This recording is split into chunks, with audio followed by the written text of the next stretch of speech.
सुखदेव जी महाराज परीक्षित को बतलाते हैं कि नंद और यशोदा जो है पूर्व जन्म के दो वसु थे। द्रोण और धारा इस नाम के दो वसु थे, नंद और यशोदा, जिन्होंने घोर तपस्या करके भगवान का यह दिव्य वात्सल्य सुख प्राप्त किया। आगे बतलाते हैं, एक दिन की बात है कि दीपावली का बड़ा सुंदर दिन था। बहुत सारे काम करने थे, बहुत सारा काम था। मैया ने दास दासियों को काम में लगाकर लाला को सुलाकर लाला के लिए ताजा माखन निकालने, ताजा माखन की आदत पड़ गई थी, निकालने वो गई। दधिमंथन प्रारंभ किया, दधिमंथन कर रही है मैया, दधिमंथन कर रही है। और यहाँ कवियों ने लाला की बाल लीलाओं के ऊपर जो अपनी अपनी परिकल्पनाएं की हैं, मैया उन परिकल्पनाओं को गुनगुना रही है धीरे धीरे। लाला की छटा मन ही मन निहारती हैं, लाला की उन लीलाओं का गान कर रही हैं, स्मरण कर रही हैं, तन मन से, वाणी से, पद से, मन से गा रही हैं, दधिमंथन करती जा रही हैं, मनसा वाचा कर्मणा। ये जान लीजिए, भक्त भगवान को याद करे तो भगवान भक्त के बने बिना नहीं रह सकते। ऐसे भगवान भक्त के बने बिना नहीं रह सकते। अब बता रहे हैं भगवान की नींद खुल गई और तुरंत दौड़कर मैया की मथानी आकर के पकड़ लिए। मैया मत रही हैं, पकड़ लेते हैं। गृहीत्वा दधिमंथानं निषेधत प्रीति आवाज। अरे मैया, तेरी साधना सफल हो गई। कहा क्या, अब ये सब करने की जरूरत ना है, मुझे बहुत जोर की भूख लगी है। मैया बोली, बेटा भूख लगी है तो ताजे मक्खन में तो अभी समय है, चल चल तुझे मैं अपना दूध पिला देती हूँ। मैया जो है अपना दूध पिला रही है कन्हैया को ना, गोद में उठाकर स्तनपान कराने लगी।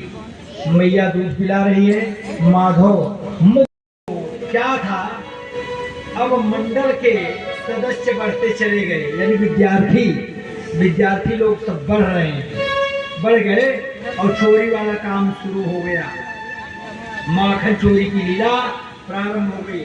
भगवान ने माखन चोरी लीला करके ब्रजमामाओं का मनोरथ पूर्ण किया ना, ब्रजमामाओं का मनोरथ पूर्ण किया। इस प्रकार से अब माखन चोरी की लीला भगवान ने किया तो अब एक दर्शन की उत्कंठा थी कि इसी माखन चोरी लीला के प्रयास में इसी बहाने दर्शन हो जाएगा। तो इसमें क्या हुआ, माखन चोरी लीला में भगवान जो शुरू किए, पहले दिन सब लोग गए तो जितने गोप ग्वाल थे सब अपने अपने घर में शुरू कर दिए काम, अपने अपने घर में। अब लोग पकड़े गए, इतनी पिटाई हुई कि कुछ कहिए ना। अब कन्हैया तो अपने घर में सफल हो गए चोरी करने, चोरी करके सफल हो गए, पी डाले दही मक्खन और पीने के बाद मिट्टी को फेंक दिए जंगल में मिट्टी भी गायब कर दी। अब सब लोग इकट्ठे हुए, कन्हैया हेडमास्टर है क्योंकि कन्हैया पूछ रहे, बताओ तुम्हारा कैसा रहा, तुम्हारी ट्रेनिंग कहाँ। हमारी तो ऐसी पिटाई हुई कि अब हम जीवन में नहीं कर पाएंगे चोरी। और तुम्हारा कहा महाराज, हम कोई सफल हो गया, कोई सफल नहीं हुआ।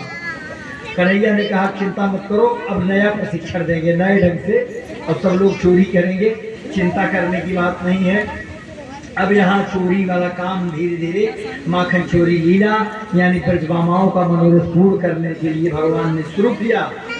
चोरी कर तो डोले, चोरी कर तो डोले, श्याम मुँह से सूधो न बोले, करके डोले श्याम सूधो न बोले, चोरी कर तो डोले, श्याम मुँह से सूधो न बोले, चोरी करके डोले श्याम सूधो न बोले। देख ले तूनी बाघर, देख ले तूनी बाघर, घर की साकर खोले, कन्हैया मुझसे शोधो न बोले, चोरी कर तो डोले श्याम बोले, चोरी करके डोले श्याम बोले। गधी मेरो खाए मटकिया फोरे, गधी मेरो खाए मटकिया फोरे, रस में विष को भोरे, श्याम मोसे शुभो न बोले। चोरी करके डोले श्याम बोले, चोरी करो डोले श्याम बोले, चोरी कर तो डोले श्याम बोले। चोरी करो डोले श्याम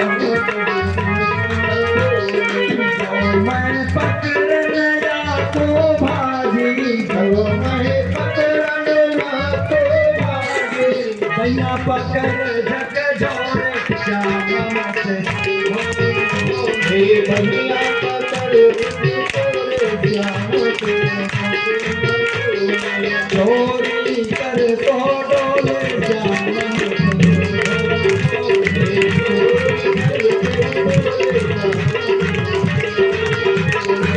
चोरी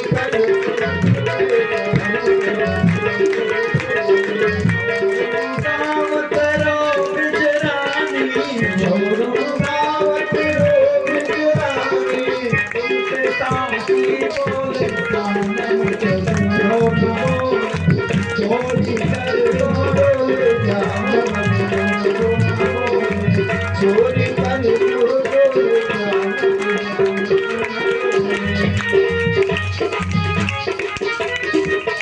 नारायण नटखट नंदन नंदन, नारायण नटखट नंदन नंदन, प्रीत की डोले श्याम मोसे शुभो न बोले। कर तो डोले श्याम मोसे शुभो न बोले। चोरी कर दो डोले श्याम चोरी कर दो डोले श्याम चोरी कर दो डोले श्याम।